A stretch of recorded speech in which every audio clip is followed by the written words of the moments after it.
This is Bean to Barstool, a podcast that looks at the intersections of craft chocolate, craft beer, and other artisan drinks. My name is David Nilsson. I'm a professional drinks writer, an advanced cicerone, the author of Pairing Beer and Chocolate, and the creator and host of this show. The music for this episode is by my dear friend, indie folk musician Anna P.S.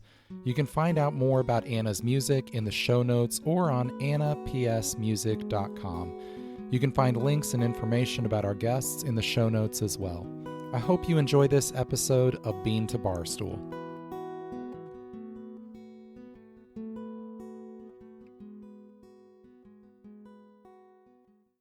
The chocolate tastings I lead tend to be for first-timers and newcomers to craft chocolate. After they've tasted what are possibly their first craft bars and heard me talk about cacao sourcing, craftsmanship, the importance of paying farmers, etc., the number one question I get asked is, how do I know if a chocolate bar is okay to buy or not? And there really isn't one single good answer. There's no certification seal that guarantees what they're looking for. There might be signs or indications, but they take an understanding of craft chocolate that exceeds the beginner level to really be able to parse. While we may still not have that at the industry level, Luke Owen Smith has created what he hopes will serve as that symbol for chocolate buyers in his home of New Zealand. Luke has launched A Bar Apart, an organization with a corresponding emblem that certifies the quality and practices of New Zealand-based craft chocolate makers. We've had Luke on the show before to talk about the craft chocolate and craft beer scenes in New Zealand, and he even guest hosted an interview with Phoebe at Living Cocoa.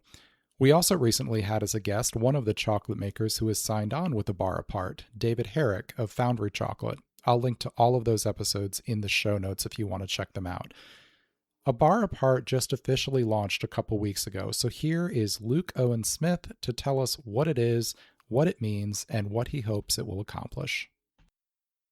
Luke, welcome back to Bean to Barstool. It's great to have you back on the show. Thank you. Nice to see you again. It's been a little while. Yeah, for sure. Tell us all about A Bar Apart. Yeah, so A Bar Apart is a new shared emblem for craft chocolate makers to use on their packaging. We call it a signature of chocolate makers with shared values to help you choose with confidence. So it's highlighting makers who are making chocolate in the same way. So they're all bean to bar makers who are transparent about the source of their beans, transparent about their process of how they make their chocolate, and they celebrate flavor diversity. So it's for makers who are using kind of specialty beans to bring out unique flavors beyond just traditional chocolatey notes. And for consumers, it's a way to help them find chocolate makers who fit into this category and distinguish bean to bar craft chocolate from both mass-produced brands and small chocolatiers who are using mass-produced chocolate. So it's kind of just helping them navigate what's actually in the chocolate aisle, because it's quite confusing, as you know. Yeah, no, absolutely. And this is exclusively for New Zealand-based makers, right? Yeah, at the moment it is. Yeah, there's definitely potential to take it to other countries. And when I was researching and planning, I spoke with chocolate makers all around the world, especially in Australia, the UK, and the US. But for now, I decided to just focus on New Zealand because that feels like enough for me, because it's, it's basically just me running this on a fairly small budget. But it's been set up in a way that it could definitely go to other countries in the future. So you share those requirements a little bit. It's got to be bean to bar, transparency in sourcing, transparency in process, and what was the phrase you used for the approach to flavor? Celebrating flavor diversity. Celebrating flavor diversity. So if a New Zealand maker satisfies those, they reach out to A Bar Apart, and you provide them the logo and all that. Yeah, essentially. So there's an annual fee to be part of it of $800, and so they fill out an application form, and then if it's all approved, then yeah, they're in. We provide everything they need, and we provide kind of huge marketing assistance to everyone who's part of it. And essentially, one of the big things behind this in terms of benefits for the makers is So I work in marketing. I work freelance for a range of kind of small food and beverage companies. And I kind of learned over the years that the more you spend on marketing, the benefits grow exponentially. So if you spend 10 grand, you get more than 10 times the benefits of spending 1 grand. Mm. And so I kind of felt like, okay, there's a potential here to kind of unite all the chocolate makers, everyone put in some money, and then do like a big kind of PR marketing campaign that will have kind of a much bigger reach than anything that any of them are doing individually. And so that was kind of one of the benefits for the makers. Yeah. Okay. Yeah. So there's a way in which this could almost operate as like an ad hoc makers guild, sort of like we see brewers guilds in craft beer. Yeah, that's right. This actually stemmed from, so in, I think it was about 2021, I tried to set up a New Zealand Chocolate Makers Guild, and I did it very differently to how I've done a Barra Part. It was much more kind of, I guess, like designed by committee, like everyone involved in the whole setting up. We were like voting on things and all that kind of process. And it just got like quite tedious and like people started falling out. And I was like, this is not working. Other people have done it like that, like been to bar associations around the world, and I admire them. But like, I just didn't enjoy that process at all, and kind of stopped doing it. And then after that, one or two of the chocolate makers came to me and said, you should just do your own thing. You just create exactly your vision and then Mm. ask people if they want to be part of it. And if they do, they do. And if they don't, they don't. And so I kind of sat with that for a while. And then, yeah, a few years later, this idea came along, and yeah, that was how it happened. Sure. How many makers have signed on so far? So we've got 15 now. Yeah, we have 14 founders, and we've just had a new one join at the last minute for the launch. So yeah, it's pretty amazing. It's almost everyone in New Zealand. There's like a few more that I'm hoping will join at some point. But it's really almost everybody, which is crazy. Like, I was praying that we could get 10, because I was like, Yeah. if we don't get 10, this probably doesn't work. And then we ended up with 15. So I'm absolutely stoked with that. Yeah, that's fantastic. You mentioned this marketing power. What does that actually look like? Like, what can a bar apart do to kind of amplify those voices? Yeah, so essentially, the idea is that once a year we will do one major PR project. And so for the first year, it's the launch. So, we're working with a PR company, and we've just had the rollout, the announcement. We've got the launch week happening next week as we record this. And there's kind of a big reach we can do, because I can support the PR firm as well. So we've just had a rollout. We're on like One News, the biggest news channel here. We've got like, we're in several magazines, newspapers, like this kind of huge kind of rollout. And yeah, that's essentially the idea, that every year there'll be a project like that. And I wanted each project to also involve the selling of chocolate, Mm. because I know from the maker's perspective, some of them are marketing minded and some of them are not. So I kind of wanted to be able to offer something that's like, this isn't just about reach, this is about actually, we're going to sell your chocolate as well, because I just think at the end of the day, sales are really important to makers. And Yeah.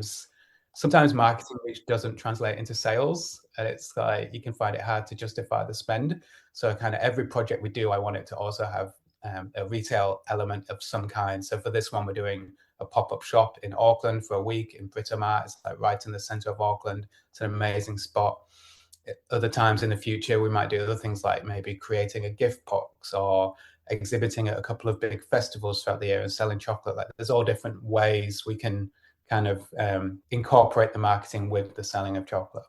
You talked about this a little bit, but share a little bit more about what the value of this is for the consumer who just wants to be able to be sure they're buying good chocolate. Yeah, I've been working in the craft chocolate industry for over 11 years now, spreading this message of bean to bar and what chocolate making is. And and all the makers are doing that as well. And yet, after so many years, it still feels like most people really don't understand the difference between chocolate that's made from scratch and chocolatiers using pre-made chocolate from big suppliers like Barry Callebaut or whoever. And so I really want to help consumers understand that, because I think people actually really care about that in New Zealand, but they just don't realize what's going on. Like New Zealand is very good at supporting artisans. Like we really support our winemakers. There's like such a strong culture for that. Our brewers, cheesemakers, bakers, and it just feels like chocolate makers aren't understood in the same way. And I feel like for the chocolate makers, it's a real shame that they do so much work that isn't recognized by people. And so, yeah, I want consumers to be able to understand better like what this difference is, and also differentiate craft chocolate from some kind of big mass-produced brands. Essentially, they'll look for this emblem on bars, and it will help them understand that it's actually like made from scratch in New Zealand, amongst other things. Yeah.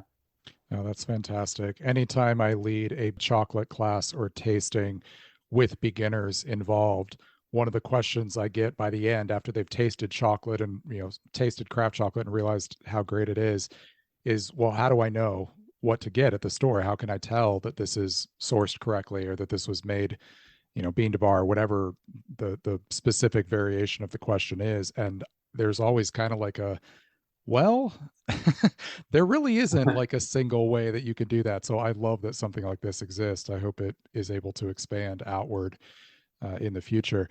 So they get this logo that they can put onto their packaging. Tell us a little bit about what that actually means from a design standpoint.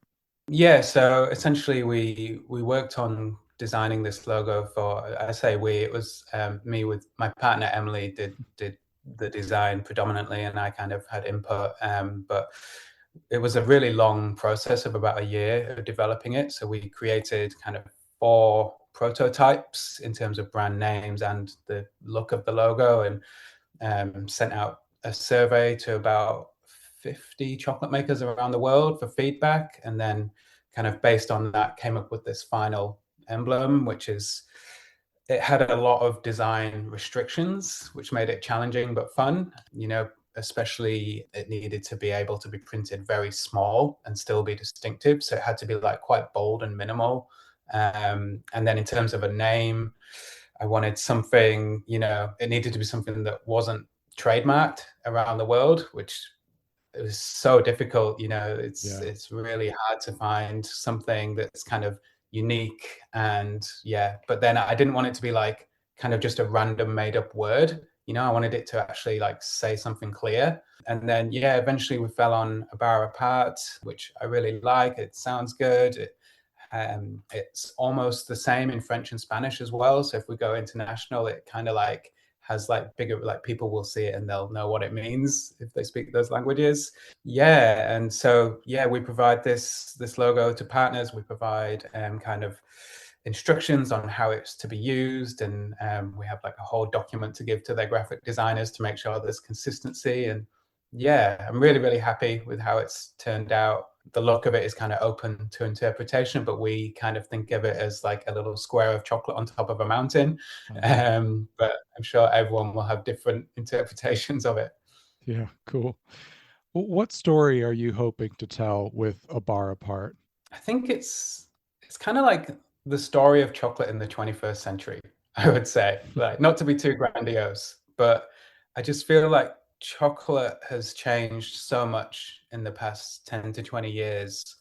And I think a bar apart kind of is a representation of what's happening now, like what's at the forefront of what I think is interesting and exciting in the chocolate industry. And it represents just this whole culture. It's, I think so much about where craft chocolate is now compared to when I started 11 years ago and others before that. And I just feel like what has developed is this incredible community and this very kind of connected industry that's full of like incredible, passionate people all over the world who form these really close connections. It's an amazing thing to be part of. And I want consumers to kind of feel that like this isn't just about better chocolate.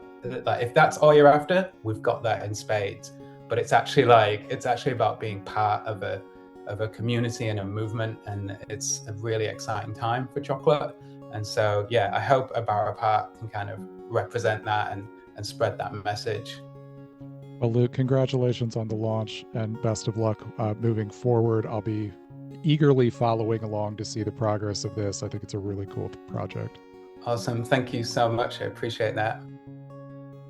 I really hope A Bar Apart is a smashing success so we can convince Luke to bring it to North America.